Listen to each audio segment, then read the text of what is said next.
Mr. Tirso Cruz III, ngayon po ay pinag-uusapan, trending, at bakit kaya siya trending, at anong dahilan, saan siya nag-trending. And of course, sa ating ay ang daming balita na dapat nating aabangan. Siyempre, ang lahat ng yan dito yan sa Heart's Expression. Ito po ang inyong lingkod, Kuya Ferdy R, na bumabati ng isang magandang umaga. Kumusta po kayo? Umaga po dito sa amin. Maliban na lang po kung anong araw sa inyo, anong oras. Bumabati po ako sa inyo ng isang magandang araw at salamat po sa pagtangkilik ninyo ng Heart's Expression. Sa mga nag-subscribe na, thank you po. At sa mga hindi pa nag-subscribe, please subscribe at i-like po natin, panoorin po natin videos, i-share at tapusin po natin. Muli, maraming salamat po and God bless us all. Ayan, no? Siyempre po, punong-puno tayo ng balita ngayong araw na ito. Unahin po natin si Miss Chanda Romero. Nakita ko po sa Facebook, talagang sariwang-sariwa sa kanyang ala-ala yung pagsasama ng mga magagaling na aktres na kasama niya. Ito po ay sa pelikulang Naglalayag yung Burusi, nakasama si Mr. Yul Serbo. No, sabi niya, so honored to be in the same frame with these two greats national artists, Nora Honor and Miss Jacqueline Jose. Isa po ito sa paborito kong tagpo sa Naglalayag. Wow! Yung pong talaga nagtagisan sila ng galing. Kumbaga walang sapawan, tamang-tama at lumabas na maganda. Talaga naman po, of course, syempre si Miss Nora Honor, hindi kayang tawaran ng kanyang galing. Idagdag pa si Miss Jacqueline Jose at Miss Chanda Romero. Yan po ay nakapost sa Facebook. Ayan. At nag-comment din po si Mr. Romseb.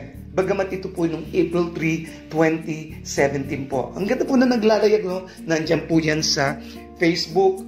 Sa YouTube, mapapanood po natin yan at talagang ma-appreciate po natin.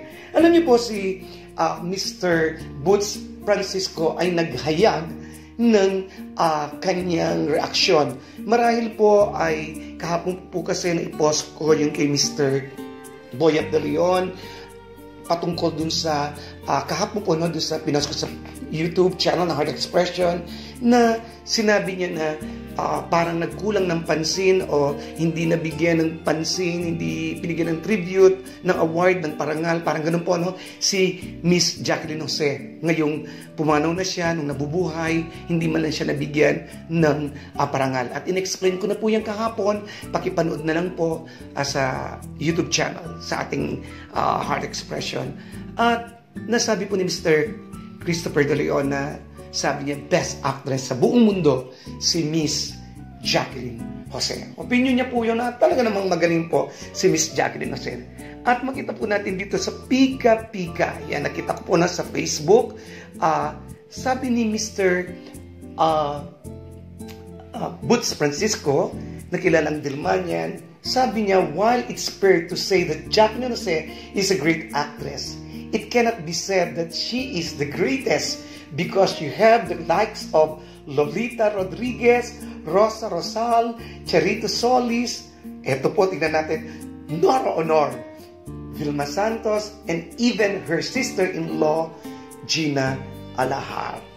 Ayan po, nakapost po dyan. Alam natin na palagi nangunguna sa kanya, syempre, ang mga katulad po ni Miss Nora Honor, no? Palagi nandyan. At meron pa siyang comment, sabi niya, actors have different acting styles. May kanya-kanyang estilo ang bawat pagganap ng mga artista o actors.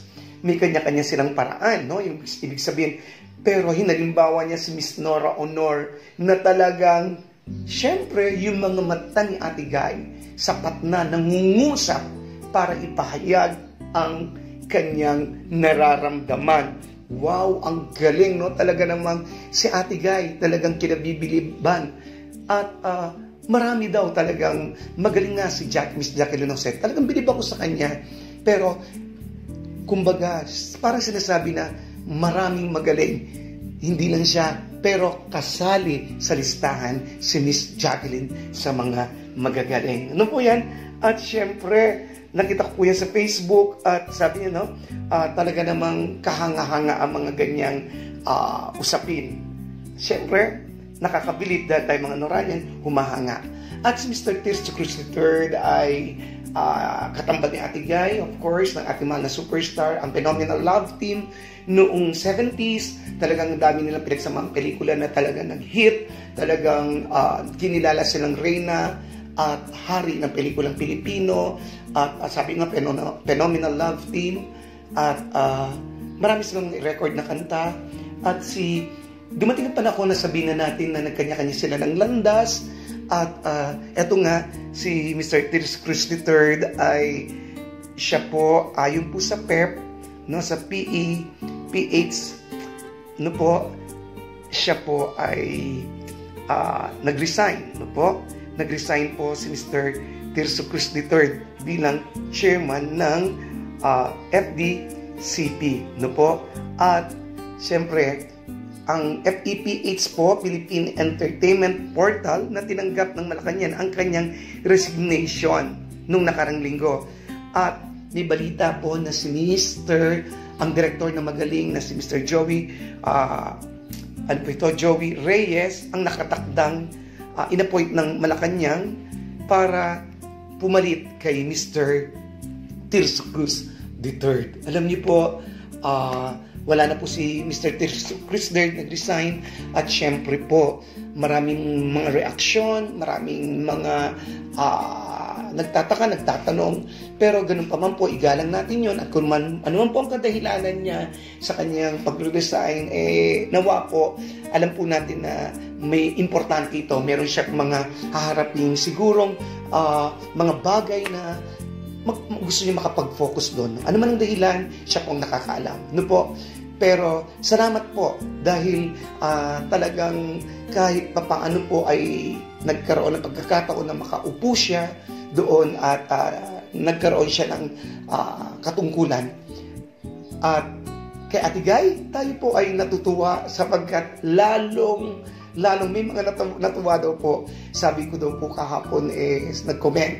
Sabi po sa akin, piniem mo po, Kuya Ferdy R, natawa ako. No po, ano man ang mangyari, si Ate Guy ang reyna ng ating puso at best actress sa buong mundo. Sa mga nakakaunawa ng sine.